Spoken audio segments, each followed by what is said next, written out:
there. I'm going to be reading Pontius Pilate, chapter 4 with you all. Departing in August, Pilate had a choice between land or sea travel to Judea. Since the overland journey across Greece and Asia Minor was notoriously long and tedious, and since the Mediterranean was a predictable sea offering safe, calm waters from May to September, Pilate chose the direct sea voyage. With Rome dependent on Egypt for her wheat supply, Tiberius regarded the shuttle of grain ships from Alexandria to Puteoli as the lifeline of the empire. These great, wide-beamed merchantmen, the largest ships afloat on the Mediterranean, unloaded their cargoes at Puteoli on the Bay of Naples, Italy's major port, and returned with plenty of space for passengers. Pilate booked passage for Palestine via Alexandria with a grain fleet that would sail the third week of August. When he, Procula, and their personal staff left for Puteoli, a neat caravan of carriages trailed after them, loaded with gear and effects that could probably have been bought in Egypt or even Judea. But Procula, with her patrician tastes, very expensive, did not want to take her chances in provincial marketplaces. Because it might be several years before they would return, they stopped over for a few days in Caudium, so that Procula would have a chance to meet those of her husband's relatives who had not been able to attend their wedding. Tiberius intentionally had not specified the length of Pilate's tenure, since he would want a free hand to remove him after a short time in case he did not fulfill Sejanus's promises. On the other hand, if he governed well, his term of office might extend as long as a decade. From Caudium, it was only a short trip down to Puteoli. The port was nestled in a northern corner of the Bay of Naples, with the domineering Mount Vesuvius hovering over the eastern shore. Pilate pointed out for Procula two bustling towns near its base, Herculaneum and Pompeii, and just off the southern end of the bay, the fluted gray-white palisades of the Isle of Capri. The imperial harbor master had arranged for Pilate's passage on the Trident of Neptune. That's the name of the ship. A reliably large Alexandrian merchantman, about 180 feet long with a 45-foot beam. Its tall central mainmast towered over a smaller foremast, which slanted rakishly toward the bow. Hanging from the single fat yard was a multicolored squarish mainsail, rippling in the breezes as if impatient at being docked. Surprisingly spacious passenger cabins were provided aft below the deck, and the best had been reserved for Pilate, Procula, and the modest company of 3 military aides and 4 household servants who accompanied them. The captain made a special point of giving Pilate a gracious welcome on board, for although he was in charge of the maritime responsibilities of the voyage, the moment a Roman magistrate stepped on board a vessel chartered for imperial service, he, not the captain, was in supreme command of the ship. A fleet of 8 merchantmen would make the voyage together. There were safety in numbers, and an extra day was needed to load and synchronize the convoy.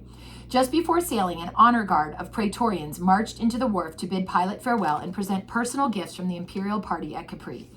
Sejanus sent him a specially tailored governor's military standard with the image of Tiberius in gold and the name Pontius Pilate, beautifully woven into the purple fabric. An even more significant gift came from Tiberius himself, a gold ring engraved with his image, signifying that Pilate was now welcomed into the inner circle of Amici Caesarius, or Caesar's friends, an elite fraternity open only to senators and equestrians high in imperial service. It all portended well, indeed, for the new prefect of Judea. Since Pilate was the highest-ranking officer in the flotilla, the Trident of Neptune, that's the name of the ship, now set sail as the lead ship. While rounding the promontory of Misenum, they passed several ships of the Roman navy. They were long, slender ships driven by oar, not sail, for maneuverability, each painted with a glaring eye near its bow, and projecting ugly ironclad beaks at water level for ramming enemy ships. Out across the bay, past Capri on their port side, and into the blue Tyrrhenian Sea glided their ships, aiming southeast for the Straits of Messina, the narrow channel between Italy and Sicily. If the Etesian winds hold out, we should make Alexandria in 20 days or less, the captain assured Pilate. Every summer around the Ides of July, the Etesians start blowing in from the northwest, and they keep at it for about 40 days. We catch the wind at our backs and try to run before it all the way to Egypt. In less than 2 days, they were at the Straits, the presumed location for Homer's Scylla and Charybdis. I guess that's a book, some book stuff from a book. I'm not familiar with that. The projecting rock from the Italian shore was hardly Scylla, the six-headed monster who dined on Ulysses' sailors, and the lazy whirlpool on the Sicilian side was a rather poor Charybdis, which supposedly had a vortex so fierce that even the sea god Neptune was powerless against it. So these are just rocks that were in some of his mythological stuff. And running around on either side would require some very sloppy navigation, since at their narrowest, the straits were still some 2.5 miles wide. Still, no sailor liked to run the passage in a storm. Once past Sicily, the Etesian winds resumed with magnificent tempo, carrying the ships out of sight of land for the first time. Mariners loved these winds because they rarely blew before noon, allowing ship repairs and servicing to be done mornings and giving time for the seasick passengers to recuperate. A week passed without sighting land. Pilate strolled back to the gubernator of helmsmen, who controlled the twin paddles that rode astride the stern to steer the ship, and asked, "How do you do it? Aim for Egypt when you can't see a thing?" "Oh, but I can," the pilot replied. "See that red streamer flying ahead of us from the rigging? It shows our wind's direction, and we aim at just a slight bias from that." "Are the Etesians that constant?" "Usually, but we have ways of checking on them." "How?" Pilate asked. "See this metal ring and pointer? We use it to gauge the height of the sun or stars, which helps fix our position." Then the helmsman smiled. "This isn't to say we never make mistakes. Notice that the other ships are strung out so far on both sides of us that we can't even see them all? That's intentional. If the Pillars of Hercules at the end of our port flanks sights Crete, then they'll signal from ship to ship that we're too far north, of course, and we can correct accordingly. But if the Medusa to our starboard sights Africa, then we're too far south. Of course, that's not so bad, since then we can sail up to Alexandria without missing it." Pilate only hoped the man was jesting.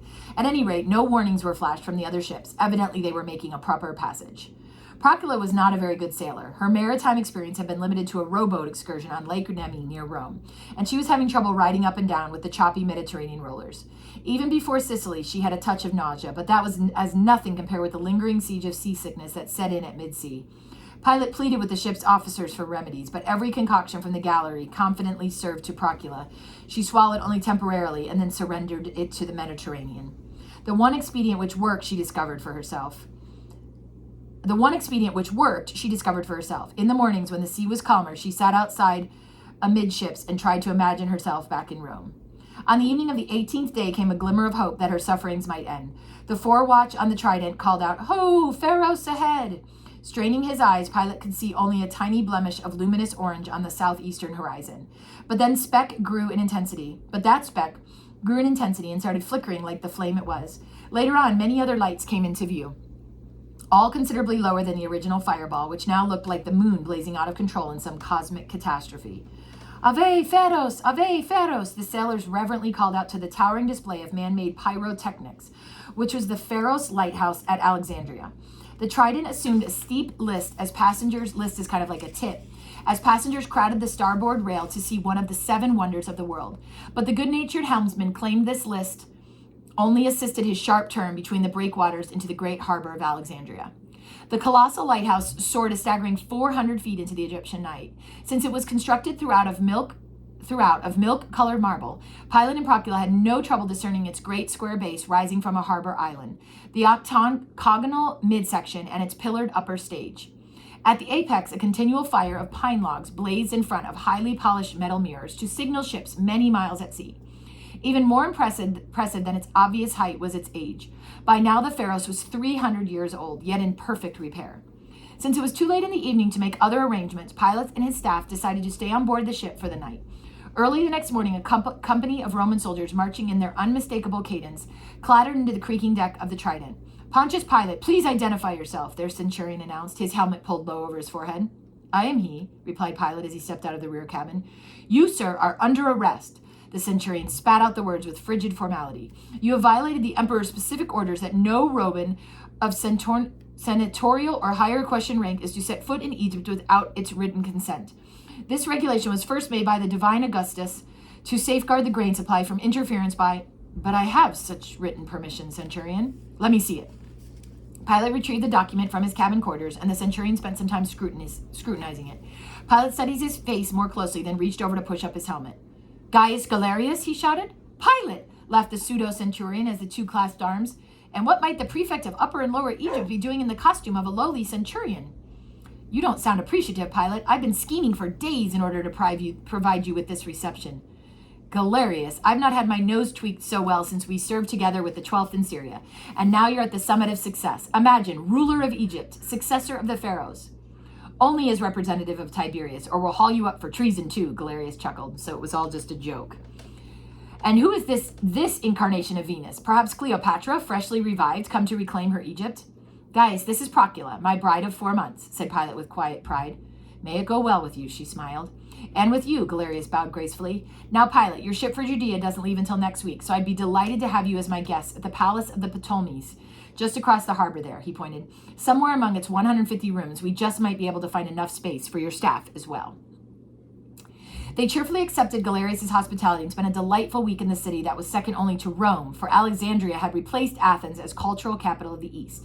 In fact, in some respects, Alexandria easily outdid Rome. Its grid-patterned streets were much wider, much straighter, and were illuminated at night. Its magnificent civic buildings, parks, and gardens were better conceived. Its hippodromes, gymnasia, and theaters were more artistic. The great library at Alexandria was the finest in the world, boasting 500,000 papyrus scrolls. And the museum adjacent to it was really a scholars' university, staffed by the most outstanding scientists of the day. Galerius himself showed Pilate and Procula several of the city's prime sites, including the mausoleum of Alexander the Great, in which the wax-like body of the world conqueror could still be seen, embalmed in honey. Then there was the memorial to Pompey, the least the city could do to honor the man it had treacherously stabbed and decapitated in order to present his head, pickled in brine, to his rival, Julius Caesar. But the monument which electrified Procula was the mausoleum of Cleopatra. With all the suavity of a veteran guide, Galerius told them the story of how Augustus's friend, Gaius Proculius, had climbed up the back of the mausoleum and dropped it through a window to seize Cleopatra after she had barricaded herself inside. Prefect, said Pilate grandly, let me introduce you to the Lady Proculier, granddaughter of this self-same Gaius Proculius. While Galerius was recovering from astonishment, Procula said, sorry to have made you go through the story. I was just checking on grandfather's version of it, and it seems he didn't exaggerate.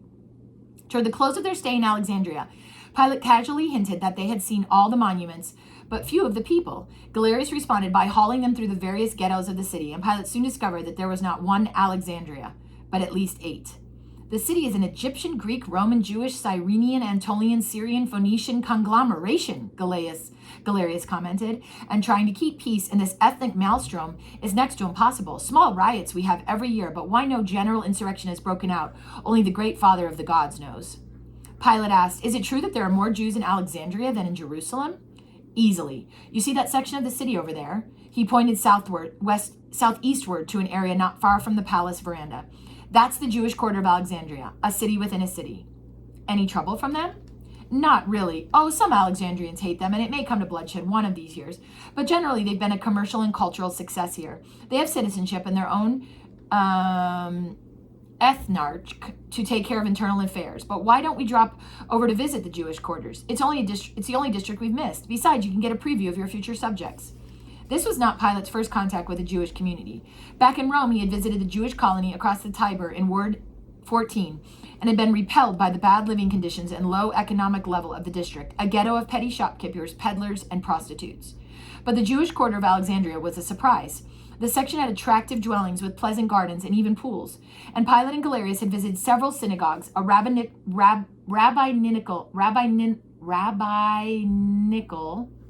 school for rabbis.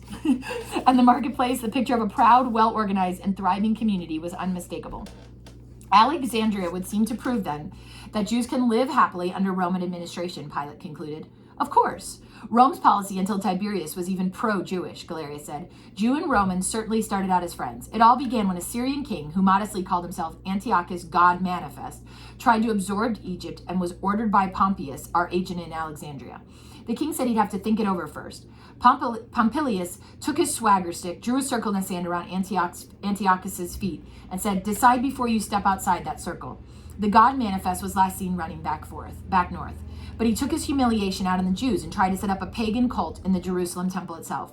That ignited a patriotic revolt led by the priestly family, the Maccabees, who beat off the Syrians. And who warned the Syrians to stay out of Palestine in the future? The Roman Senate.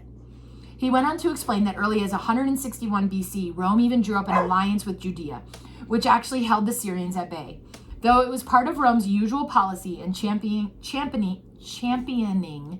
an underdog, Judea, to hold a potential rival, Syria, in check, the Judeans used the alliance to good advantage in winning diplomatic recognition and special privileges for all Jews all over the Mediterranean, such as exemption from military service and freedom of worship on the Sabbath.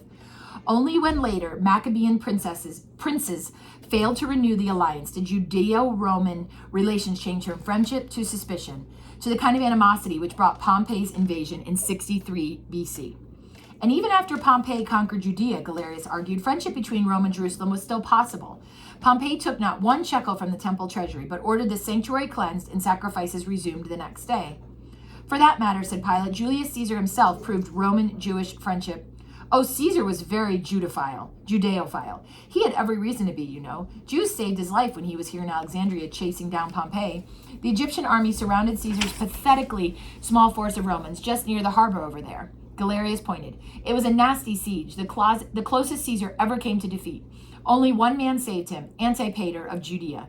Antipater helped relieving legions get through to Caesar, and he also had Jewish communities in Egypt provision Caesar's forces during the siege, and this turned the tide in the decisive battle.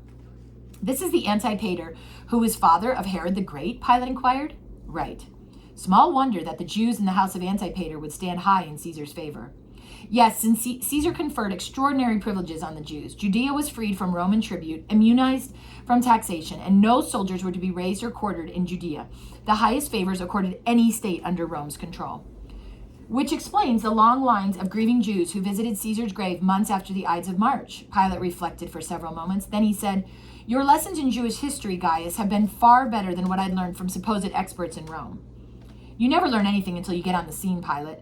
Oh, I became a real Egyptologist in preparing for this post, but most of what I'd mastered in Rome was just a caricature of the truth. So bad are the geographies and histories. You'll have plenty of surprises yourself when you get to Judea. I know, said Pilate, for one thing, I still have to find out why the Jews there aren't happy with Rome, unlike here.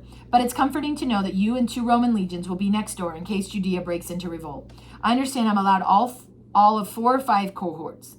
The satire was obvious. Pilate, it all hinges on the grain supply. Let an insurrection flare up in Palestine and Romans continue eating. But if Alexandria revolts, a quarter of the populace back home has no bread. Now, if something big develops and you get stoned out of Jerusalem, send word and I'll back you up. Probably with my 3rd or 22nd Legion. I'll write if I face any large problems, Pilate smiled. So you should be hearing from me soon. The next day, with copious thanks to Gaius Galerius and his wife, Pilate, his household, and staff embarked on the final leg of their journey. And that is the end of chapter 4 of Pontius Pilate.